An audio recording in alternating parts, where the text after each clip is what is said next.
Have you ever sipped sweet tea on your porch, watching the sunset and wondering if you're still seen by those you love? Hello, my dear friends. I'm Eva, 65 and full of stories, calling from my cozy home in Eufaula, Alabama, where the lake shimmers and azaleas dance. Some days weigh heavy, maybe your heart holds stories like mine, full of love and quiet aches. Tonight, I'm pulling up a chair to share a tale, stepping into the shoes of Maggie Caldwell, our brave heroine, to tell her story as if it's my own. So, grab your tea, settle in, and let's chat like old friends. If these tales touch you, hit that subscribe button. It keeps our porch talks alive. Now, let me take you to Havenwood, where Maggie's locked door sparked a journey of courage and healing.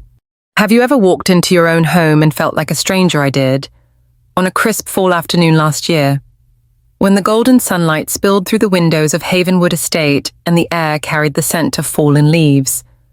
My name is Maggie Caldwell, and at 65, I thought I'd seen every twist life could throw at me. I was wrong. That day, a single locked door changed everything: my relationship with my son, my sense of self, and the way I understood love. But before I tell you how it all unfolded, let me take you back to that moment, to the weight of a small piece of paper in my hand and the quiet ache in my heart. If this story resonates with you, stick around, there's more to come, and I'd love for you to share your thoughts at the end. It was a Thursday in October, and I'd spent the morning at the Greenwich Arboretum, where I volunteer every week to tend the heritage roses. The soil was cool under my fingers, and the roses, with their soft petals and stubborn thorns, always felt like old friends. I drove home with the windows down, letting the autumn breeze carry the scent of pine and earth into my old station wagon. Havenwood Estate, my home for over 40 years, came into view as I turned down the winding driveway. The colonial mansion, with its white clapboard walls and black shutters, stood proud against the backdrop of fiery red maples.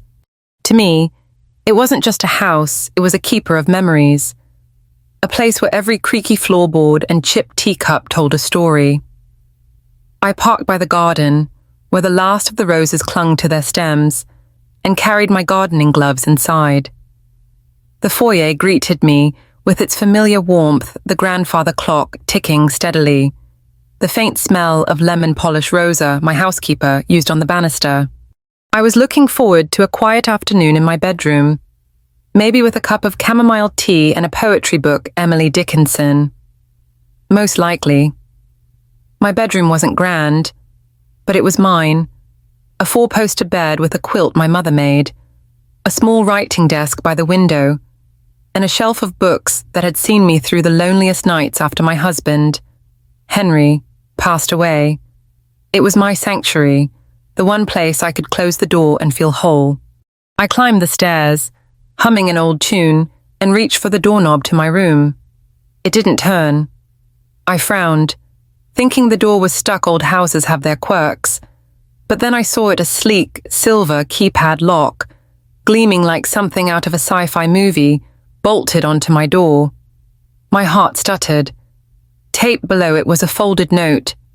I pulled it free, my fingers trembling, and read the elegant, looping handwriting: Maggie. We've upgraded the security. The Thompsons needed a proper guest suite for the weekend, so we're using your room.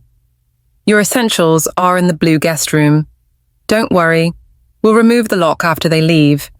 Code available when we return. Izzy. That's what Isabel, my daughter-in-law, called herself.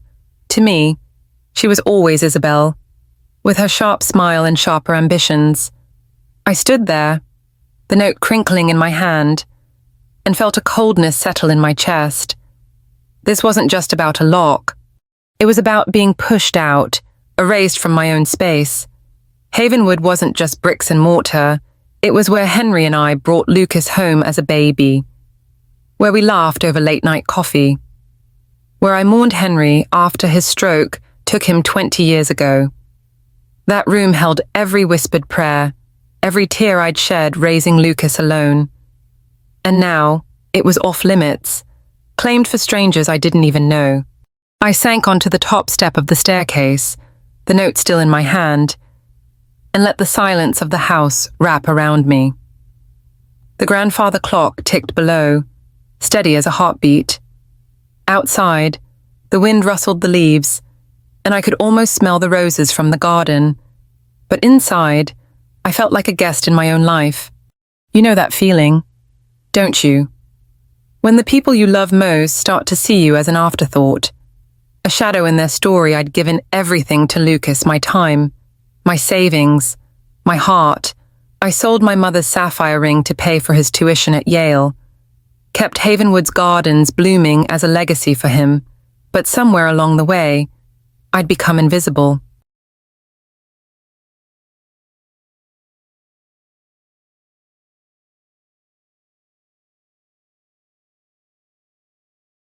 I closed my eyes and let my mind drift back to 1978, when Lucas was just a baby.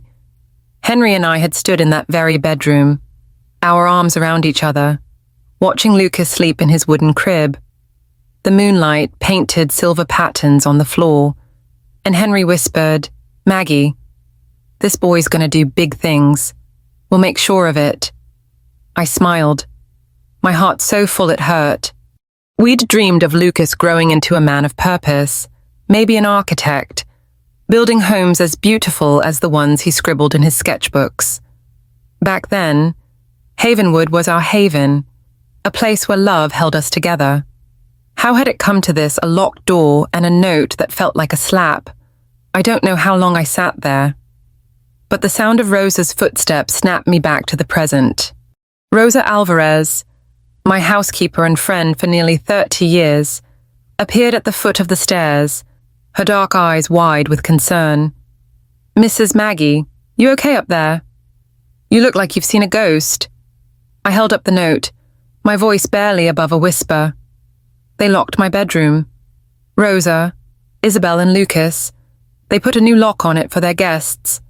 Rosa's face tightened, and she climbed the stairs to sit beside me. "A lock on your room, that's not right, Maggie. Not right at all." I handed her the note, and she read it, her lips pressing into a thin line. "What kind of nonsense is this for putting your things, using your room like it's a hotel suite?" She shook her head. "What are you going to do?" I didn't answer right away. Part of me wanted to call Lucas, to demand an explanation, to scream that this was my home, my heart, but another part, the part that had raised a boy alone, that had kept Havenwood standing through storms and sorrow, knew screaming wouldn't fix this. I thought of Henry, his steady voice echoing in my mind, "Maggie, you're stronger than you think." He'd said that one night in 1985, when we sat under the apple tree in the garden, worrying about money after a bad year. I'd found a way then. I could find a way now. "Rosa," I said finally, my voice steadier than I felt. "Call a locksmith. I want that keypad gone. And I want a new lock one with a key only I have." Rosa's eyes widened, but a small smile tugged at her lips. "You sure? Maggie, Miss Isabel won't be happy." "This is my home," I said, the words anchoring me. It's time they remembered that.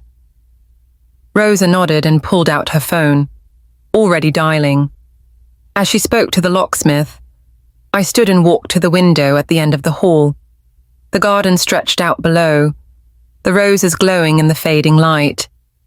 I thought about the trust fund I'd set up for Lucas after Henry died, meant to support his dream of becoming an architect. I'd been the sole trustee, carefully managing it, approving withdrawals for his education, his travels, his life with Isabelle. But lately, it felt like I was funding a lifestyle, not a dream fancy cars, Soho lofts, parties that never seemed to end. Maybe it was time to rethink that, too. The locksmith arrived within the hour, a kind man named Joe with a toolbox that clinked as he walked. He studied the keypad, whistling low. "Fancy stuff. You sure you want it off? These things cost a pretty penny." I'm sure, I said, handing him the note. And I want a regular lock put on, something simple, with a key. Joe nodded, no questions asked, and got to work. As he pried the keypad free, I felt a weight lift, like I was reclaiming something I hadn't realized I'd lost. The new lock was plain brass, nothing flashy, but when Joe handed me the key, it felt like a lifeline. I slipped it into my pocket, the cool metal grounding me. Rosa watched from the doorway, her arms crossed. You did the right thing, Maggie. But what happens when they get back? I didn't have an answer yet. Lucas and Isabel were at a vineyard tour with their guests, probably sipping wine and laughing, oblivious to the storm they'd stirred. I knew there'd be a confrontation, maybe tears, maybe anger. But for the first time in years, I felt ready. I wasn't just Lucas's mother or Havenwood's keeper, I was Maggie Caldwell. And I deserved to be seen. That evening, I sat in the kitchen, the heart of Havenwood, with its chipped blue mugs and the old formica table where Lucas used to do his homework. I poured myself a cup of chamomile tea, the steam curling up like a memory. The house was quiet, save for the hum of the fridge and the distant rustle of leaves outside. I thought about calling Lucas, but instead, I opened my journal and started writing. I'd been working on a memoir, a collection of stories about Havenwood, Henry, and the life we'd built.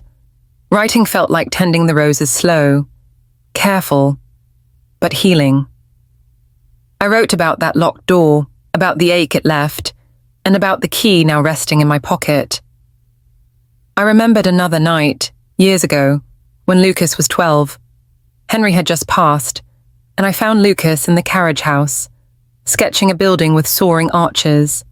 "Mom," he'd said, his voice soft, "I'm going to make you and Dad proud. I'll build something beautiful one day." I'd hugged him, believing every word. Where had that boy gone, and how could I help him find his way back the next morning? I called David Friedman, our family lawyer, and asked to meet. "David," I said, stirring sugar into my coffee, "we need to talk about the trust fund. I think it's time for some changes." I wasn't sure what those changes would be, not yet, but the locked door had shown me something love wasn't enough if it meant losing myself. Maybe by setting boundaries, I could save not just Havenwood, but Lucas, too. As I hung up, I walked to the garden, the key still in my pocket. The roses were fading, their petals curling inward, but they stood tall despite the chill. I knelt and touched the soil, feeling its quiet strength. There's a saying I've always loved: some doors you have to lock to open a new path. That day, I began to understand what it meant. I wasn't closing Lucas out, I was inviting him to find his way home. To the dreams we'd once shared, to the man he was meant to be. This is just the start of my story, but it's one I think you might see yourself in. Have you ever had to stand up for your own space, your own heart? I'd love to hear about it. Drop a comment below and share your thoughts. And if you want to follow the rest of this journey, hit that subscribe button. There's more to come, and I'd be honored to have you along. Because sometimes, the smallest key can unlock the biggest truths.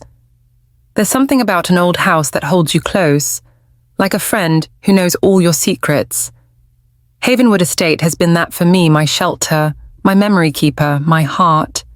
Every morning, when I step into the kitchen and smell the faint trace of coffee lingering from the pot, or hear the creak of the oak floorboards under my feet, I'm reminded of the life I built here with Henry, and later, with Lucas.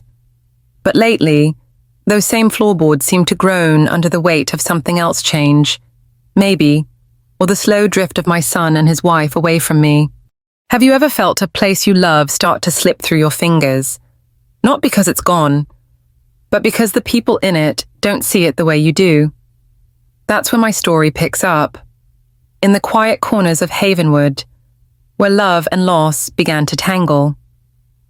The morning after I replaced the keypad lock on my bedroom door, I woke to the soft glow of autumn light filtering through the lace curtains. My room felt like mine again, the brass key resting on my nightstand like a small promise. I slipped on my cardigan, the one with the frayed cuffs Henry used to tease me about, and headed downstairs. The kitchen was my favorite place in Havenwood, with its chipped blue mugs, the old formica table scratched from years of family dinners, and the window overlooking the garden. I brewed a pot of Folgers Nothing Fancy, just the kind I've always liked, and sat with my journal, trying to make sense of what had happened. Havenwood wasn't one of those grand estates you see in magazines, all polished marble and chandeliers. It was a colonial, built in the 1800s, with white clapboard walls, black shutters, and a front porch that sagged just enough to feel lived in. The foyer had a grandfather clock that ticked too loudly, and the living room was stuffed with bookshelves, their spines worn from years of reading. Upstairs, the hallways creaked, and every bedroom had a story. Mine held memories of Henry, his laugh, his habit of leaving coffee cups on the desk. Lucas's old room still had his high school sketches pinned to the walls, faded dreams of buildings he swore he'd create. The garden, though, was the soul of the place, roses, hydrangeas, and an apple tree we planted when Lucas was born, its branches heavy with fruit each fall. I'd spent countless hours there, pruning, planting, finding peace in the rhythm of the earth. As I sipped my coffee, I thought about Lucas and Isabel, who were due back from their vineyard tour that evening. I wasn't sure what I'd say when they saw the new lock. Part of me dreaded the confrontation, but another part, the part that had raised a boy alone after Henry's stroke, took him 20 years ago, knew it was necessary. I opened my journal and wrote, "This house is my heart." How do I make them see that I didn't have an answer? But the act of writing felt like tending the roses, a way to hold on to myself. I remembered a night in 1985 when Lucas was 7. Henry and I had taken him to the Greenwich Harvest Festival, where he'd won a stuffed bear at the ring toss booth. We'd come home, the three of us piling onto the porch swing, eating caramel apples under a blanket of stars.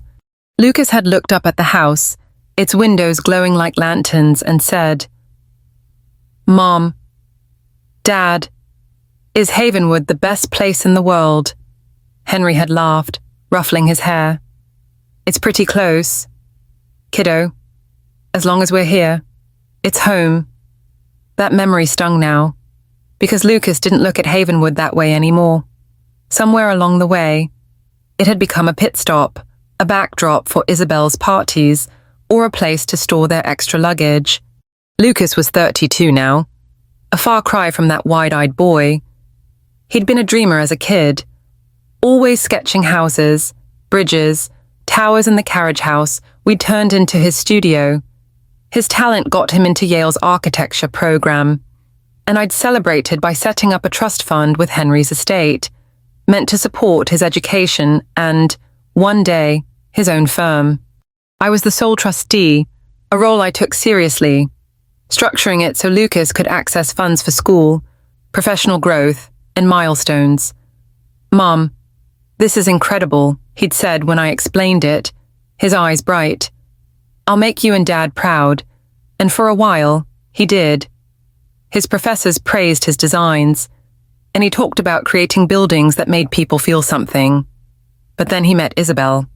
Isabel Thornton was 26 when Lucas brought her to Havenwood for the first time, during his junior year at Yale.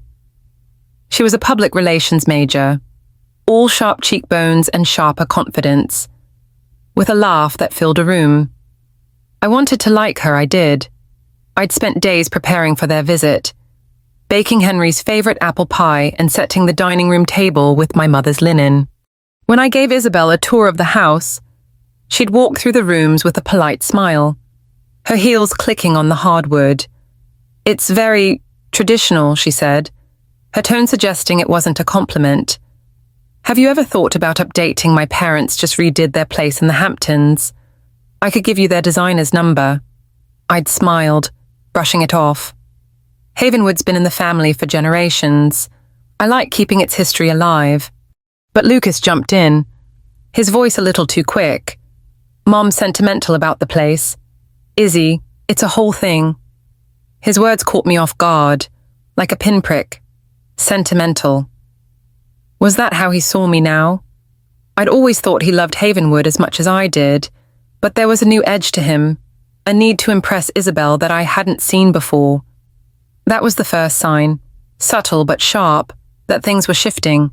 After Yale, Lucas and Isabel got engaged, and instead of starting his career, Lucas announced they were taking a year to travel Europe for architectural inspiration. I supported it, thinking a dose of Florence or Barcelona could only fuel his passion. I approved funds from the trust for what I thought was an educational trip, but the photos Lucas sent weren't of cathedrals or ruins. They were of beach clubs in Ibiza, 5-star hotels in Paris, shopping sprees in Milan. A year stretched into 2, and when they returned, they bought a loft in Soho with a trust fund loan I reluctantly signed off on.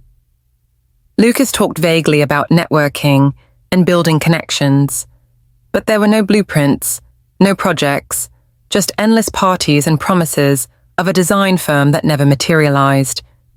Isabel fit right into that world. She was a natural at it, charming, polished, always dressed like she'd stepped out of a magazine, but her charm had a way of cutting.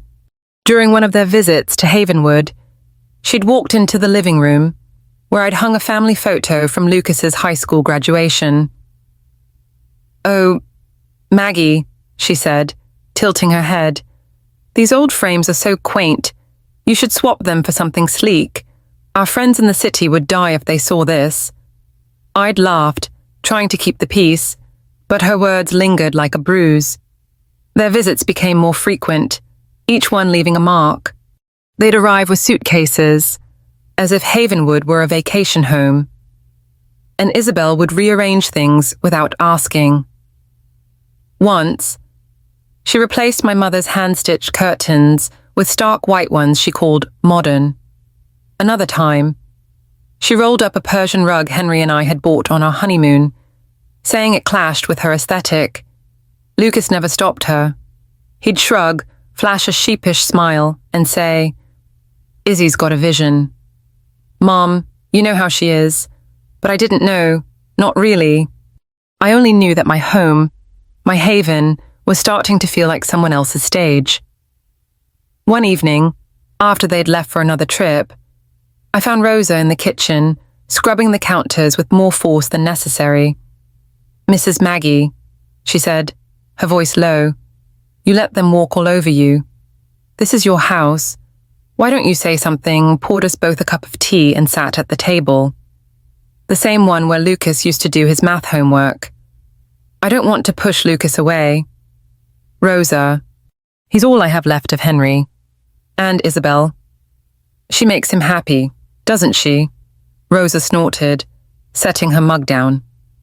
"Happy he's not happy. Maggie, he's lost.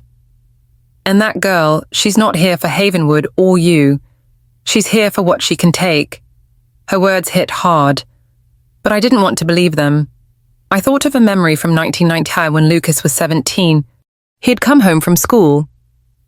His face lit up and showed me a model he'd built for a class project, a community center with skylights and open spaces. "Mom," he'd said, "this is what I want to do. Build places where people feel at home, like Havenwood makes us feel." I'd hugged him, my heart swelling, that Lucas was still in there. Wasn't he? I just had to give him time to find his way back, but time didn't seem to help. The trust fund, meant to launch Lucas's career, was draining faster than I'd expected. I approved withdrawals for their loft, their cars, their trips, always with a promise from Lucas that the design firm was just around the corner. During our monthly financial meetings, which Isabel insisted on attending, Lucas would talk about investors and opportunities, but there were no contracts, no plans. Isabel would chime in, her voice smooth as silk. "Maggie, you don't understand how it works now. It's about who you know, not what you build. Lucas is playing the long game. I'd nod, trying to believe her, but doubt gnawed at me. The trust wasn't unlimited, and I had a responsibility to protect it for Lucas's future, for the dreams Henry and I had for him. I started to speak up, gently at first. Lucas, the trust was for your architectural career. I'm not seeing progress toward that. Lucas would sigh, running a hand through his hair. Mom, networking is the career right now. Isabel's got connections. We're building something big. Isabel would smile, her eyes cool. Exactly. You have to trust us, Maggie. We know what we're doing. But I didn't trust them. Not anymore. Their visits to Havenwood grew longer, their presence heavier. They'd bring friends, hedge fund managers, real estate developers, people who talked about portfolios and branding, but never about architecture. The garden was trampled during their parties, and my roses, once my pride, were neglected. I'd find my kitchen rearranged, my spices in different jars, as if my way of doing things was wrong. Each change felt like a small theft, a piece of Havenwood slipping away. One night, after a particularly loud gathering, I sat in the living room, staring at the family photos on the mantel. There was one of Lucas at 10, gap-toothed and grinning, holding a model bridge he'd built. I traced his face with my finger, whispering, "Where did you go, sweetheart?" The house was quiet, but it didn't feel like home anymore. It felt like a battlefield, and I was losing ground. Rosa's words echoed in my mind. You let them walk all over you. She was right. I'd been so focused on keeping Lucas close that I'd let him and Isabel treat Havenwood and me like an afterthought. The locked door wasn't the first wound, just the deepest. I thought of Henry, his steady hand on mine, his voice saying, "Maggie, you're stronger than you think." He'd believed in me, even when I doubted myself. Maybe it was time I believed in me too. I closed my journal and walked to the garden, where the apple tree stood silhouetted against the dusk. The air was cool, carrying the scent of earth and fading roses. I touched the tree's rough bark, remembering Lucas's small hand in mine as we planted it. Havenwood was more than a house, it was a promise, a legacy, and I wasn't ready to let it go. Not yet. As I headed back inside, the phone rang. It was David Friedman, confirming our meeting about the trust fund. "Maggie," he said, his voice kind but firm, "you're doing the right thing by looking at this. Let's make sure Lucas's future is secure." I nodded, though he couldn't see me. I want him to find his way back. David, to the boy who loved building things, not chasing parties. "We'll figure it out," he said. "You're not alone in this." I hung up, feeling a flicker of hope. Havenwood had seen me through grief, through raising Lucas, through every storm life had brought. It could see me through this too. I just had to hold on to the house, to my heart, and to the belief that love, even when it hurt, could still find a way. There's a kind of quiet that settles over a house when it's holding its breath, waiting for something to break. Havenwood had been like that for weeks after the locked door incident, its halls whispering with the tension I couldn't quite name. I'd replaced the keypad with a simple brass lock, the key a small weight in my pocket, but it hadn't erased the ache in my chest. Lucas and Isabel had returned from their vineyard tour, seen the new lock, and said nothing, just a tight smile from Isabel and a quick glance from Lucas before they left with their guests. I wanted to believe it was over, that they'd understood the line I'd drawn, but deep down, I knew better. Have you ever felt a storm brewing, not in the sky, but in the spaces between you and the people you love? That's where I was, standing in my garden, watching the roses fade and wondering how to hold my family together without losing myself. October slipped into November, and the air in Greenwich grew sharp, the kind of cold that makes your breath catch. Havenwood's garden was a tapestry of amber and crimson, the leaves piling high against the apple tree. I spent my mornings there, pruning the roses, their thorns a reminder that beauty could still bite. Inside, the house was warm. With the faint smell of cinnamon from the candles Rosa lit in the foyer. But warmth couldn't hide the cracks that were starting to show not in the walls, but in the life I'd built here. Lucas and Isabel's visits had always been frequent, but now they felt like invasions, each one chipping away at the haven I'd fought to preserve. It started small, the way trouble often does. One weekend, Isabel announced they were hosting a dinner party at Havenwood for potential investors in Lucas's never-materialized design firm. She didn't ask, just called to say they'd be arriving Friday with a caterer and a dozen guests. "It's a big opportunity. Maggie," she said over the phone, her voice bright but edged. "You don't mind, do you? We'll handle everything." I hesitated, my fingers tightening around the receiver. I wanted to say no, to tell her Havenwood wasn't a venue for rent, but I thought of Lucas, of the boy who'd once dreamed of building something meaningful, and I said, "Just keep it respectful. Isabel, this is still my home." They arrived with a flurry of activity caterers hauling in trays, Isabel directing staff like a conductor, Lucas trailing behind with a sheepish grin. I stayed out of the way, tending my roses, but when I came inside, I froze. My mother's porcelain vase, a delicate thing with hand-painted roses, was missing from the dining room table. In its place was a sleek glass centerpiece that looked like it belonged in a Soho gallery. I found the vase in the kitchen, shattered on the floor, its pieces scattered like petals. Isabel was there, barking orders at a caterer, and barely glanced up when I knelt to gather the fragments.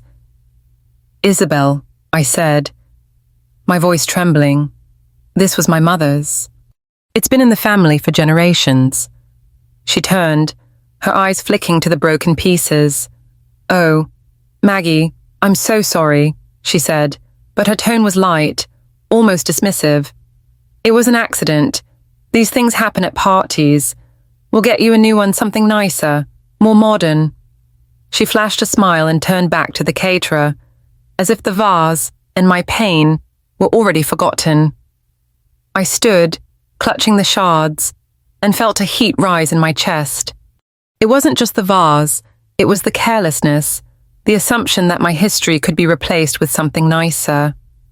I carried the pieces to my room, wrapping them in tissue paper, and sat on the bed, the brass key cold against my palm. I remembered the day my mother gave me that vase. Her hands weathered but gentle. "Maggie," she'd said, "this is for your home, for the life you'll build." I'd promised to keep it safe, just as I'd promised to keep Havenwood safe for Lucas. But how could I? When he and Isabel treated it like a prop, the party went on, laughter and clinking glasses spilling through the house. I stayed upstairs, listening to the noise, feeling like an outsider in my own home. Rosa found me later, her face tight with anger. "Mrs. Maggie, they trashed the garden, stepped all over your roses to take photos.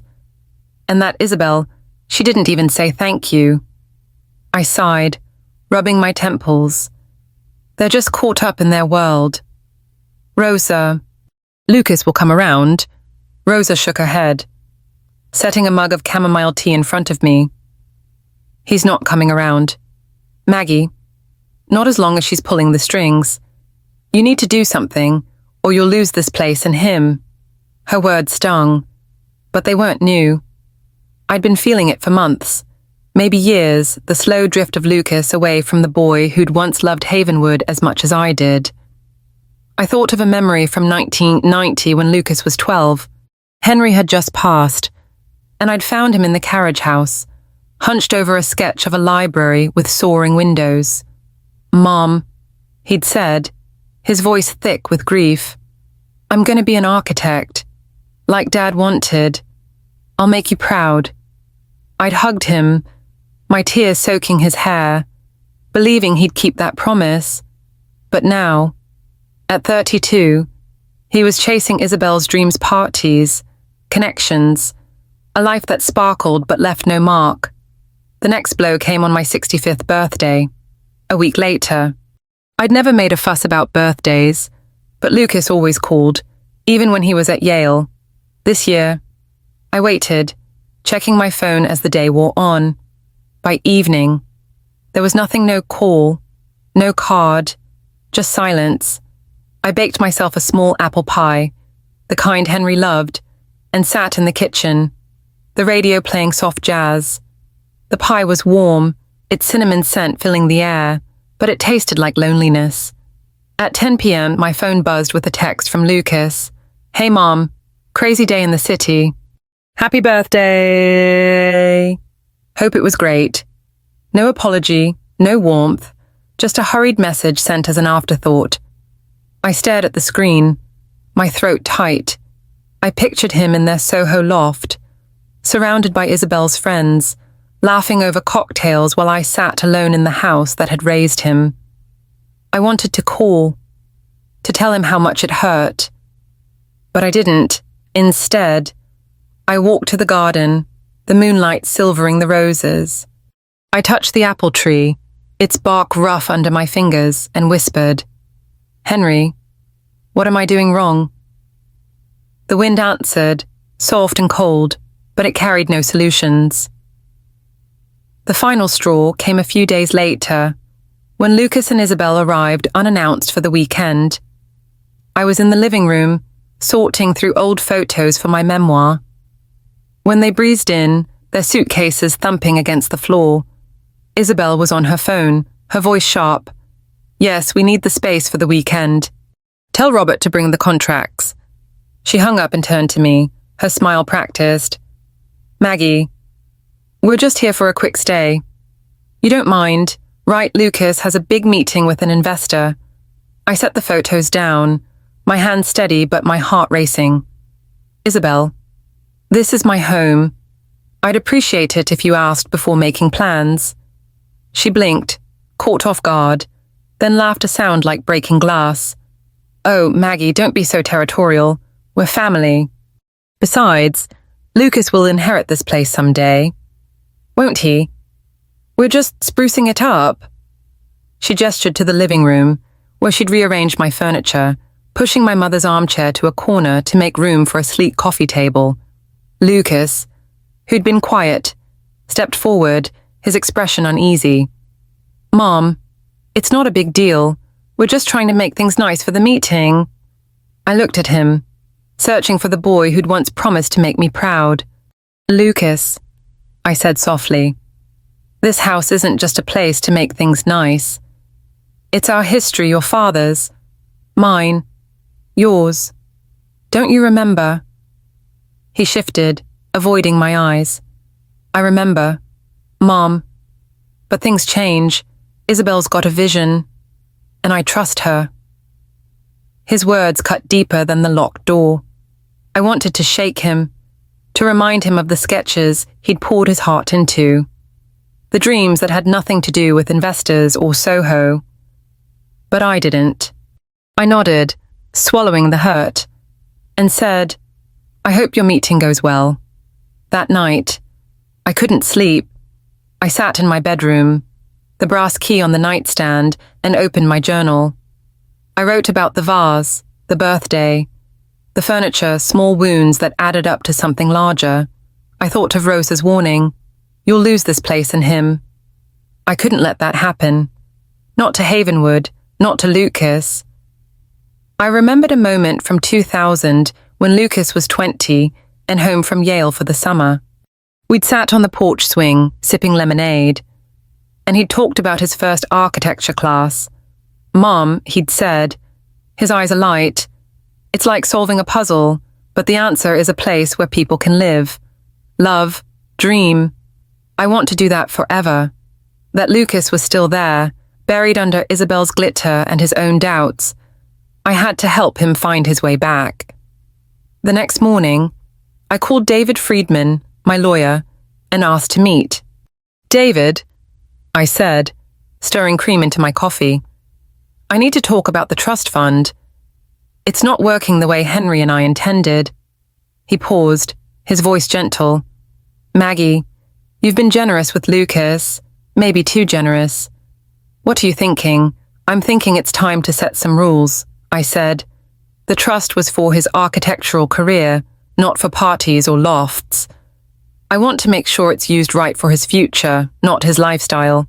David agreed to draft some options, but he warned me, Lucas might not take this well. Maggie.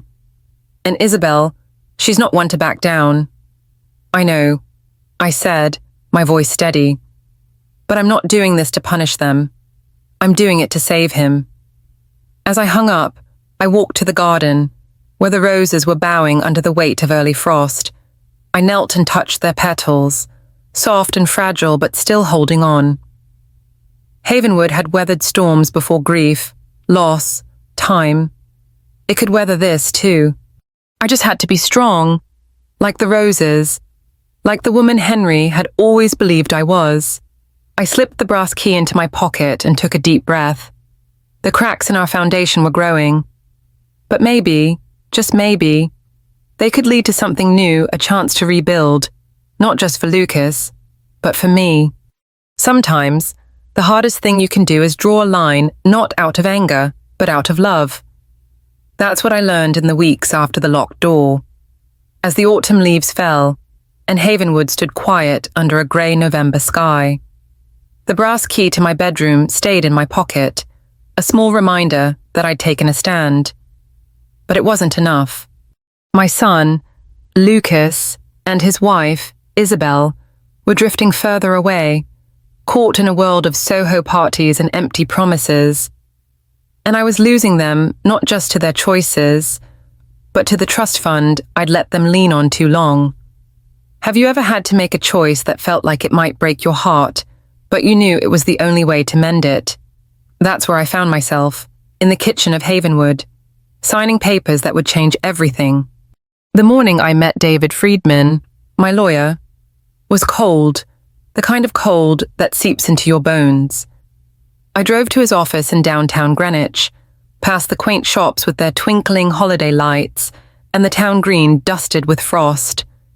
David's office was on the second floor of a brick building, its walls lined with law books and family photos.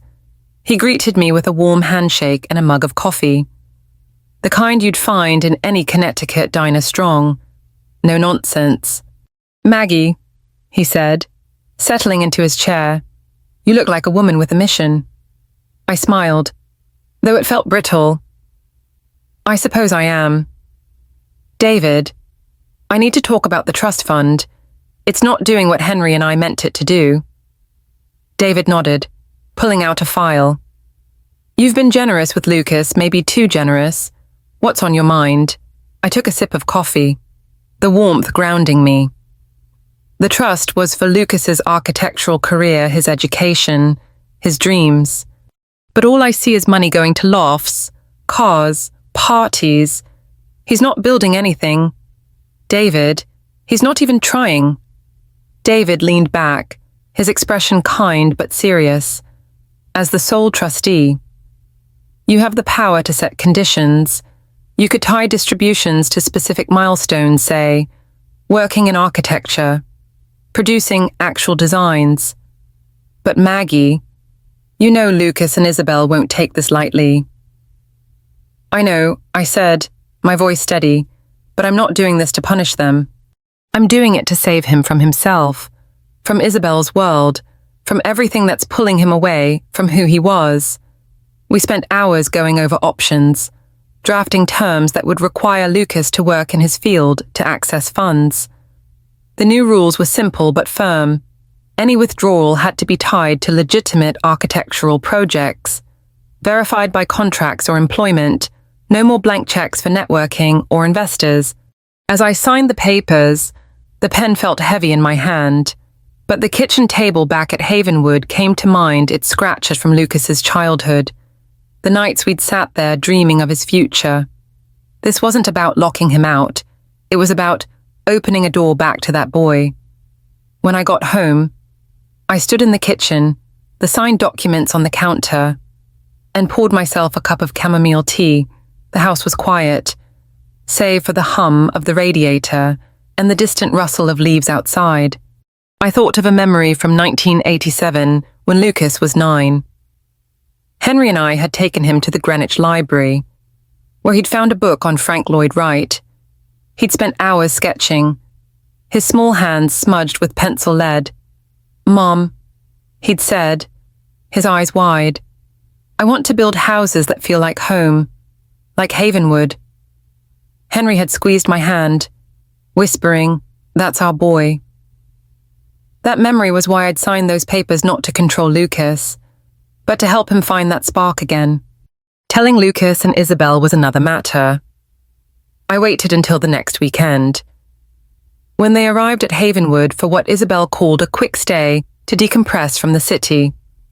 They pulled up in their Mercedes convertible, its sleek black finish gleaming against the gravel driveway. Isabel stepped out in a tailored coat, her heels clicking as she carried a designer tote. Lucas followed, his face tired, his usual grin absent.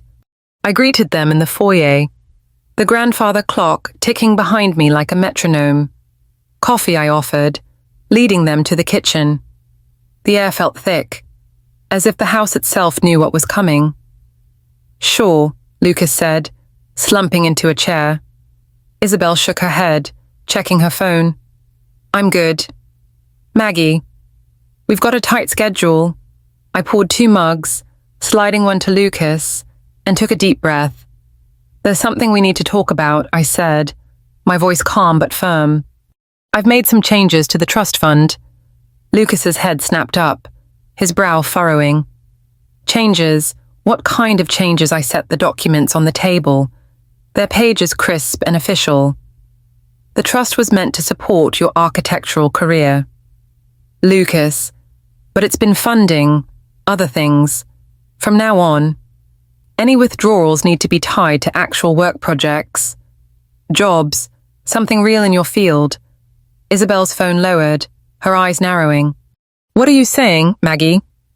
"You're cutting us off, not cutting you off," I said, meeting her gaze, redirecting. "The trust is for Lucas's dreams, not for lofts or parties. If he works as an architect, the funds are there, that's all." Lucas's face reddened, his voice rising. "Mom, you can't just do this. We're building something, connections, a brand. Isabel's got investors lined up. This is how it works now." I stayed calm, though my heart ached at his anger. "Lucas, you've been building connections for years, and there's nothing to show for it. No designs, no projects. The trust was for the boy who wanted to create, not chase someone else's idea of success." Isabel laughed, a sharp, brittle sound. "Maggie, with all due respect, you don't get how the world works anymore. It's about who you know, not some outdated notion of sketching blueprints in a basement. Lucas is playing the long game, and you're sabotaging it." I looked at her, seeing the polished confidence, the certainty that she held all the cards. "If those connections are so valuable," I said, "they'll lead to real work. The trust will support that, but I won't fund a lifestyle that's pulling Lucas away from himself." Lucas slammed his mug down, coffee sloshing onto the table. "This is about the door. Isn't it, the lock? You're punishing us because Isabel tried to make things nice for our guests." I shook my head, my voice soft but steady. "It's not about the door. Lucas, it's about respect for me, for Havenwood, for the dreams you once had. I'm not punishing you. I'm giving you a chance to remember who you are." He stood, pacing the kitchen, his hands in his hair. "You're trying to control me, Mom. You don't trust me to make my own choices. I trust the boy who wanted to build houses that made people feel at home." I said. My eyes locked on his. I'm still waiting for him to show up. Isabel grabbed her tote, her face flushed. "This is ridiculous, Lucas. Let's go. We'll figure this out without her." She stormed out, her heels echoing on the hardwood. Lucas hesitated, his eyes flickering with something anger. Maybe, but also doubt. Then he followed her, the front door slamming behind them. I sat there, the kitchen silent, the coffee cooling in its mug. I felt the weight of what I'd done, the rift I'd opened, but I also felt a spark of something new resolve. Maybe, or the beginnings of peace. I walked to the garden, where the roses were cloaked in frost, their petals curling inward. I knelt and touched the soil, cool and steady under my fingers. I was starting to love myself again, not just as Lucas's mother, but as Maggie Caldwell, a woman with her own dreams. That evening, I opened my memoir, the pages filling with stories of Havenwood, Henry, and the life we'd built. Writing was like planting seeds, slow but hopeful. I thought of a memory from 1993 when Lucas was 15. He'd come home from a school trip to New York, buzzing about the skyscrapers. "Mom," he'd said, spreading his sketches across the kitchen table, "I want to design buildings that touch the sky, but feel like home." I'd listened, my heart full, knowing he'd inherited Henry's vision. That boy wasn't gone. I told myself he was just lost, and I'd help him find his way. The fallout came quickly. Isabel called the next day, her voice smooth but sharp. "Maggie, let's be reasonable. Lucas is upset, and frankly, so am I. We have commitments, our loft, our car, our network. You're putting us in an impossible position." I stood in the living room, the phone pressed to my ear, the family photos on the mantel watching me. "Isabel, the trust was never meant to be a blank check. It's for Lucas's career, his real work. If he's serious about architecture, the funds are there." She sighed, her tone shifting to something softer, calculated. "Look, Maggie, I know you want what's best for Lucas, we all do, but forcing him into some entry-level job, that's not his path. He's meant for bigger things. Why don't we compromise? Keep the trust as it was, and we'll show you progress, maybe a small project to start." I recognized the manipulation, the way she dangled promises she'd never keep. "The terms are set," I said. "If Lucas wants to show progress, I'll support it, but it has to be real." "Isabel, no more talk." The line went quiet. Then she spoke, her voice cold. "Fine, but don't be surprised if Lucas fights this. My father's lawyer thinks there might be grounds to challenge your role as trustee." I felt a chill, but I didn't flinch. That's his choice. But David assures me the trust is airtight. "I'm doing this because I love Lucas. Isabel, even if you don't see it that way." She hung up, and I stood there, the photos of Lucas as a boy staring back at me. I thought of Henry, his steady voice, Maggie. Love isn't giving everything. It's giving what they need. I was giving Lucas what he needed, a chance to stand on his own, to rediscover his passion, but it hurt, more than I'd expected. The weeks that followed were quiet, too quiet. Lucas didn't call, didn't visit. I heard through a mutual friend that he'd taken a job at Nguyen and Foster Architects in Boston, a small firm known for community projects. It was a start, but I knew he'd done it out of necessity, not desire. Isabel stayed in Soho, clinging to their old life, posting photos of gallery openings on social media. I kept busy, volunteering at the Greenwich Arboretum, where the roses were now dormant, their roots waiting for spring. I joined a book club at Briarwood College, reading poetry with women my age who understood the ache of time. One night, discussing Emily Dickinson, I read a line aloud: "The heart wants what it wants, or else it does not care." I realized my heart wanted Lucas back, but it also wanted me, my own dreams, my own peace. I started gardening again, planting bulbs for spring tulips, their promise hidden in the cold earth.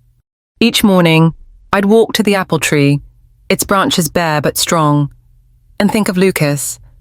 I remembered a night in 1989 when he was 11, and we'd sat under that tree, eating apples and talking about Henry. "Mom," he'd said, "Dad's still here, in Havenwood." Right, I'd nodded, holding him close. "Always. Sweetheart, now," I whispered to the tree. "Help me bring him back. Henry, help me show him the way." As I stood there, the frost sparkling under the morning sun, I felt a quiet strength. I'd locked one door, but I was opening another not just for Lucas, but for myself. Havenwood was still my home, my heart, and I'd fight for it, for us, with every ounce of love I had. Winter has a way of stripping things bare, doesn't it? The trees lose their leaves, the air turns sharp, and you see the world for what it is. No pretense, just truth. That's how it felt at Havenwood, as November gave way to December, the garden cloaked in frost and the roses sleeping under a blanket of snow. I'd drawn a line with the trust fund, setting rules to pull Lucas back to his architectural dreams. And though it cost me his anger, I felt a quiet strength growing inside. But strength doesn't erase longing. I missed my son, the boy, who'd once filled this house with sketches and laughter. Have you ever waited for someone you love to find their way home? Knowing all you can do is keep the light on. That's where I was, tending my roses, writing my memoir, and hoping Lucas would see the path I'd tried to clear for him. The weeks after our confrontation were silent, the kind of silence that feels heavier than words. Lucas didn't call, didn't visit. I heard through a friend at Briarwood College that he'd taken a job at Nguyen and Foster Architects, a small firm in Boston known for sustainable community projects. It was a start, but I knew he'd done it out of necessity, not passion.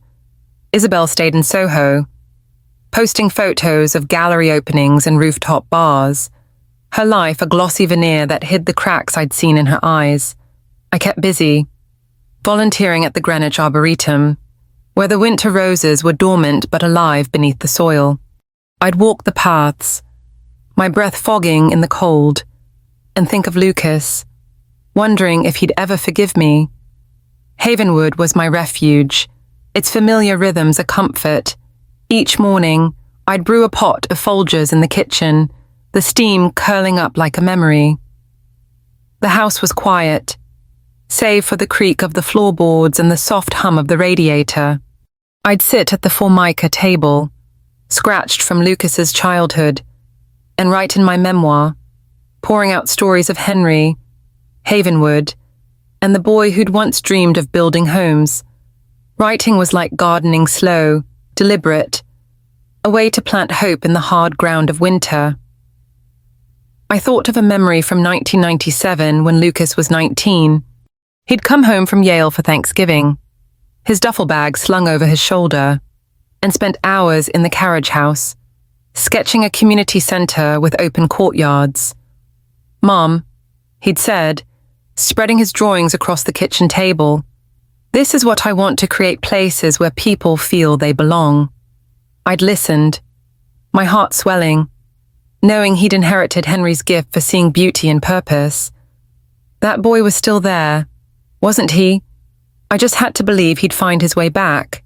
One evening, as I sat by the fireplace in the living room, the phone rang. Lucas's name flashed on the screen, and my heart skipped. I answered, my voice cautious. "Lucas, is everything okay?" "Yeah, Mom," he said, his tone softer than I'd expected. "I just wanted to talk about work." I settled into the armchair, the fire casting shadows on the walls. "Work, how's it going at Nguyen and Foster?" There was a pause, then a warmth in his voice I hadn't heard in years. "It's good, actually. I'm working on a community art center redesigning an old warehouse. Today, the team liked my idea for skylights to bring in natural light. They said it was elegant." I smiled, picturing him in a Boston office, his hands smudged with pencil lead like they used to be. "Elegant. Huh, That sounds like you. Lucas, you always had a way with light. He laughed, a small, genuine sound. I forgot how much I love this drawing, solving problems, making something real. It's not glamorous, but it feels right. My throat tightened, but I kept my voice steady. I always knew you had that in you. Lucas, you just needed a chance to remember. We talked for nearly an hour. About his project, his colleagues, the way the warehouse's old bricks inspired him. It was the first real conversation we'd had in years. Not about money or plans, but about something that mattered. As we hung up, I felt a warmth spread through me, like the first thaw after a long winter. Lucas was finding his way, not because of me, but because I'd given him the space to try. That call was the first of many. Over the next few weeks, Lucas would phone from Boston, his voice brighter each time. He'd tell me about a sustainable housing project, how he'd stayed late sketching solutions for affordable units, or how his boss, Clara Nguyen, had praised his instinct for balance. I'd listen, sipping chamomile tea, the fire crackling in the background, and feel a piece of my heart settle. He was becoming the Lucas I'd always known, the dreamer, the builder, the boy who wanted to make people feel at home. But not everything was mending. Isabel was a shadow in his stories, mentioned less and less. I sensed trouble. And one night, Lucas confirmed it. "Mom," he said over the phone, his voice heavy, "Isabel and we're taking some time apart. She doesn't get why I'm doing this working at a small firm, focusing on community projects. She calls it social work architecture." I set my mug down, the kitchen quiet around me. "I'm sorry, Lucas. That must be hard. What do you think about it?" He sighed, the sound carrying miles through the line. "I think we want different things. She wants the life we had: parties, investors, the whole Soho scene. But I'm starting to see that wasn't me. I was just playing a part." My heart ached for him, but there was pride, too. "You're finding your own path. Lucas, that's not easy, but it's worth it." "Yeah," he said softly. "Thanks, Mom, for, pushing me." I smiled, though he couldn't see it. Sometimes a push is just a nudge toward home. After we hung up, I walked to the garden, where the snow lay thick, the apple tree a silhouette against the moonlit sky. I thought of a memory from 2001 when Lucas was 23 and home for Christmas. We'd sat under that tree, bundled in coats, and he'd shown me a sketch of a library with curved walls. "Mom," he'd said, "this is what I want to build: spaces that invite people in, make them stay." I'd hugged him, believing he'd do it. Now, in Boston, he was finally starting to live that dream. While Lucas was finding himself, I was rediscovering me. I'd joined a book club at Briarwood College, meeting weekly with women my age who loved poetry as much as I did. We'd sit in the college library, the smell of old books wrapping around us, and read Emily Dickinson or Robert Frost. One night, discussing hope is the thing with feathers, I felt a spark. Hope wasn't just a word, it was the bulbs I'd planted in the garden, the pages I filled in my memoir, the calls from Lucas that lit up my evenings. I was learning to love myself again, not just as a mother, but as Maggie, a woman with stories, dreams, and a life worth living. I started volunteering more at the Greenwich Arboretum, helping plan a spring festival to showcase the roses. I'd spend hours in the greenhouse, my hands in the soil, coaxing life from the cold. The work was slow, but it reminded me of Havenwood, resilient, rooted, ready to bloom again. One afternoon, as I pruned a dormant rose bush, a friend from the book club, Ellen, joined me. "Maggie," she said, wiping dirt from her gloves, "you seem different lately. Lighter, somehow." I smiled, brushing snow from my coat. "I'm learning to let go." "Ellen, Not of Lucas, but of the idea that I have to fix everything for him. I'm finding my own corners again. She nodded, her eyes kind. That's the trick. Isn't it loving them, but loving yourself, too? Back at Havenwood, I kept writing my memoir. The pages growing into chapters. I wrote about Henry, about the nights we'd danced in the kitchen to an old radio, about Lucas's first steps in the foyer. But I also wrote about me, about the girl who'd wanted to be a writer, who'd put that dream aside for family, but was picking it up now. Each word felt like a bulb planted, a promise of spring. The rift with Isabel widened. Lucas told me she'd stayed in Soho, refusing to join him in Boston. She thinks I'm throwing away our future. He said one night, his voice strained. She wanted me to take a job with her dad's company, overseeing some luxury condos. But Mom, it wasn't real work. It was just a title, a way to keep up appearances. I stood in the living room, the family photos on the mantel watching me. And what did you tell her? I told her I want to earn it, he said. I want to build something that matters, not just wear a suit and shake hands. She didn't understand. I thought of Isabel, her polished smile, her world of flash and noise. Maybe she will. Lucas. Or maybe you're just on different paths now. He was quiet, then said, Yeah, maybe. The next day, I walked to the carriage house, where Lucas had once spent hours sketching. The space was dusty, the shelves lined with his old models' bridges, houses, a library with tiny windows. I ran my fingers over a model, remembering a night in 1995 when Lucas was 17. He'd stayed up late, working on a school project, and called me out to see it. Mom, look, he'd said, pointing to a model of a community center. It's got a garden, like ours, so people can feel at home. I'd hugged him, my heart full. That passion was coming back. I could feel it, and it made every hard choice worth it. Lucas's calls became a ritual, a lifeline across the miles. He'd tell me about a new project, a library renovation, a mixed-use development with affordable units. Clara says I've got an eye for detail, he said one evening, his voice alive with pride. She's letting me lead a concept meeting next week. I sat by the fireplace, the flames dancing on the hearth. That's wonderful, Lucas. Your dad would be so proud. He paused, then said, I've been thinking about him a lot, wondering what he'd say about everything. He'd say you're finding your way, I said softly. And that's all he ever wanted. As winter deepened, I felt Havenwood come alive again, not with parties or noise, but with hope. The roses slept, but the garden held their promise. The kitchen smelled of coffee and cinnamon.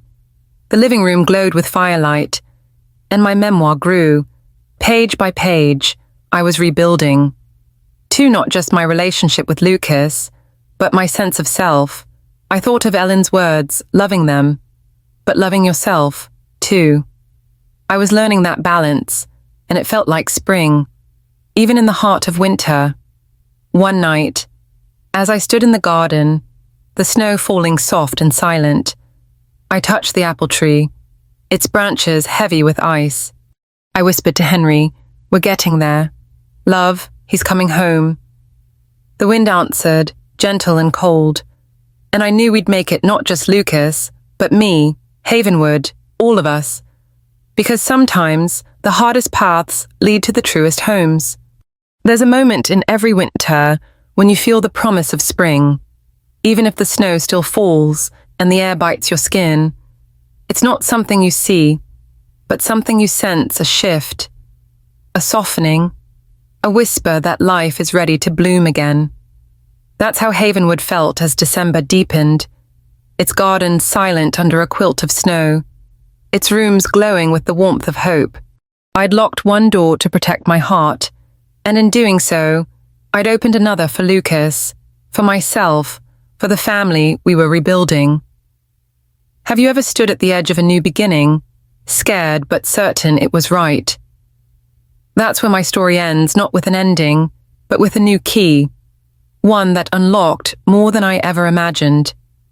If you've been with me this far, I'm grateful. And I'd love to hear your thoughts at the end because every story is better when we share it. January arrived with a blizzard that blanketed Greenwich in white, turning Havenwood into a postcard of quiet beauty. I stood by the living room window, watching the snow swirl, my reflection faint in the glass. The house was warm, the fireplace crackling, the smell of cinnamon from a batch of cookies lingering in the air. My memoir was nearly finished, its pages a tapestry of Henry, Lucas, and the woman I was becoming. I'd found joy in small things, pruning dormant roses at the Greenwich Arboretum, reading poetry with my book club at Briarwood College, sipping Folger's coffee in the kitchen where Lucas once did his homework. But the greatest joy was Lucas himself, the son who was coming back to me, not just in calls from Boston, but in spirit, in purpose. It started with a phone call in late December, just before Christmas. I was decorating the foyer, stringing garland along the banister, when Lucas's name lit up my phone. His voice was bright, almost boyish. "Mom, you won't believe this. Gwen and Foster picked me to lead the initial design phase for a library renovation in Burlington. It's a big deal historic building, tight budget, but they trust me to set the vision." I set the garland down, my heart swelling. "Lucas, that's incredible. A library, you always loved those." "Yeah," he said, a smile in his voice. "Clara, my boss, says I've got a knack for blending old and new. I'm really excited." "Mom." I closed my eyes, picturing him in his Boston office, sketches spread across a desk. His eyes alight like they used to be in the carriage house. "Your dad would be so proud," I said softly. "And I am, too." There was a pause, then his voice softened. "Mom, I've been thinking about Havenwood, about the door, the lock, everything. I'm sorry. I didn't see how much I hurt you, how much I let Isabel take over." I stood by the grandfather clock, its ticking steady as a heartbeat. "It's not just the door, Lucas. It was about respect for me, for this house, for the dreams we shared. But you're here now, and that's what matters. I want to come home," he said, his voice thick. "Not just for a visit, but to really be there. I've got an idea. Clara thinks I could set up a satellite office for the firm in the carriage house, focusing on local projects. Would that be okay?" I smiled, tears pricking my eyes. "The carriage house is yours, Lucas. It always has been."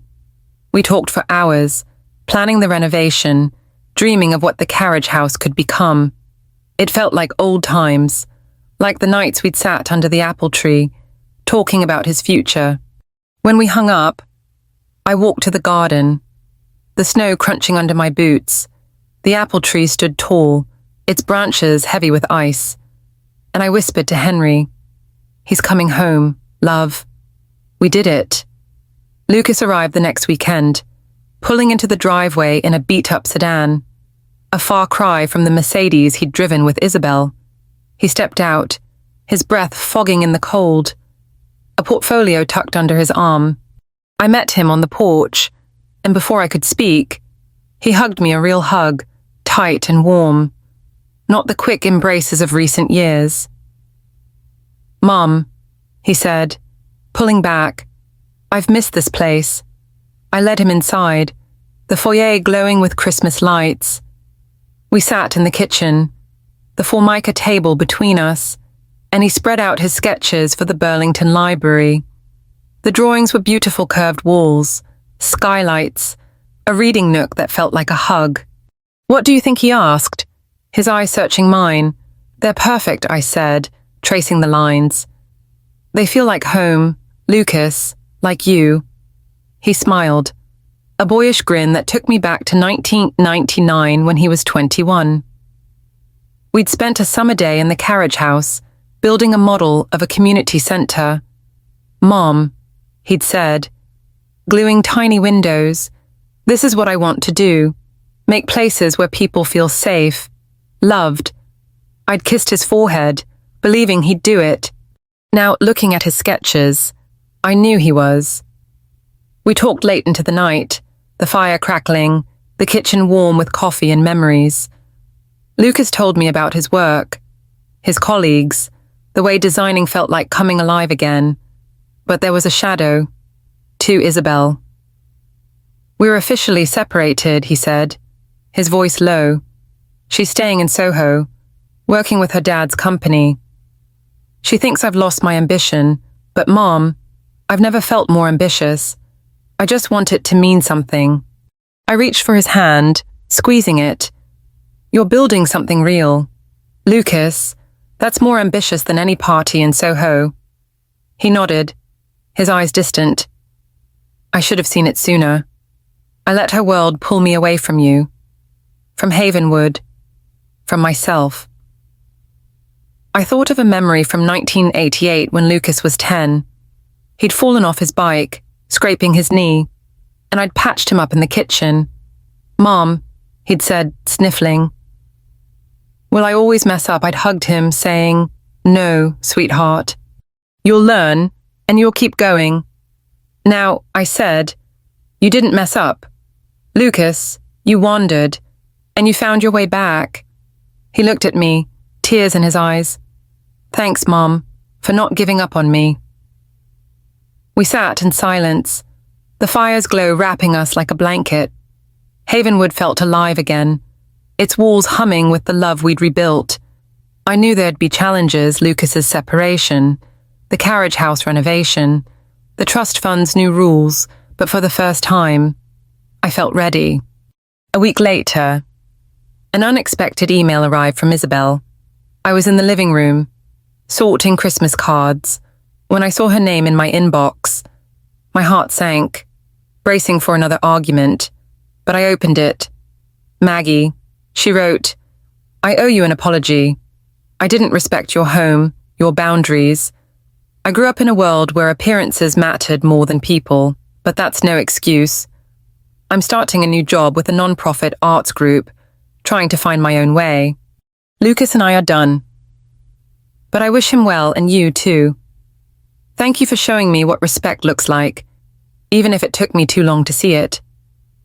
Isabel. I read it twice, stunned. Isabel's words weren't warm, but they were honest, a crack in the armor she'd worn so long. I thought of replying, but instead, I wrote a short note. "Isabel, thank you for your words. I hope you find what you're looking for. Maggie." I sent it, then walked to the garden, where the snow glittered under the moonlight. Isabel's apology, however small, felt like a seed planted, a chance for her to grow. I stood by the apple tree, its branches bare but strong, and thought of Henry. I remembered a night in 1986 when Lucas was 8. We'd sat on the porch, watching fireflies, and Henry had said, "Maggie, love isn't giving everything. It's giving what they need to fly." I'd nodded, not fully understanding. Now, I did. I'd given Lucas boundaries, not to cage him, but to set him free. And in doing so, I'd freed myself, too. The carriage house renovation began in February, funded by the Trust for Legitimate Expenses drafting software, lighting, a desk. Lucas covered personal costs, keeping the lines clear. I watched him work, his hands steady as he measured walls, his eyes bright with purpose. One afternoon, as we stood in the snowy garden, he pointed to the carriage house. "Mom, I want it to feel like Havenwood, warm, welcoming, a place where ideas grow."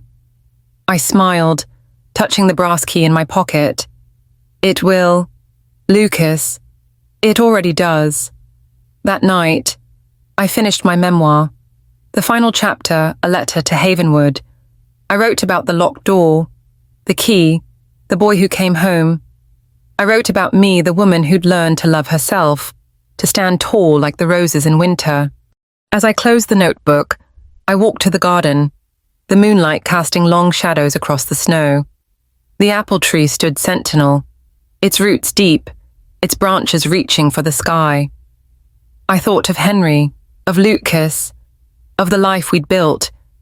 Havenwood was more than a house, it was a promise, kept through love, loss, and renewal. I've learned something in these 65 years. No matter your age, you deserve a corner of your own, a garden, a key, a dream you've tucked away. And when you stand up for it, with love and faith, you open doors you never knew were there. This story, my story, is just one of many. But it's taught me that every heart has a home, and every home has a heart.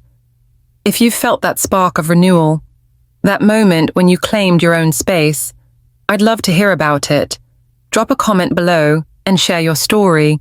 It means the world to know we're not alone. And if you want to keep exploring these journeys with me, hit that subscribe button. There's more to come, and I'd be honored to have you along, because every key, no matter how small, can unlock a world of possibilities.